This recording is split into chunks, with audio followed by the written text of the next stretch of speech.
सातारा जिल्ह्यातील पाटण तालुक्यातील प्रसिद्ध पर्यटन स्थळ सडा वाघापूर पठार पुन्हा एकदा बेफाम वाहन चालकांच्या जीवघेण्या स्टंटमुळे चर्चेत आले आहे।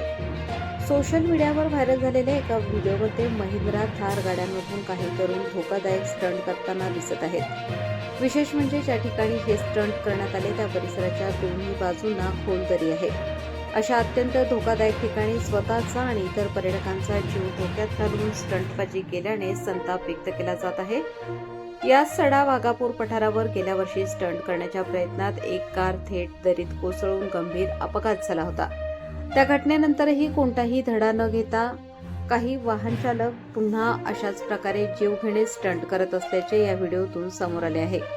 या पार्श्वभूमीवर अशा हुल्लडबाज पर्यटकांवर आणि वाहतूक नियमांचे उल्लंघन करणाऱ्या वाहन चालकांवर कठोर कारवाई करावी अशी मागणी नागरिक आणि पर्यावरण प्रेमींकडून करण्यात येत आहे।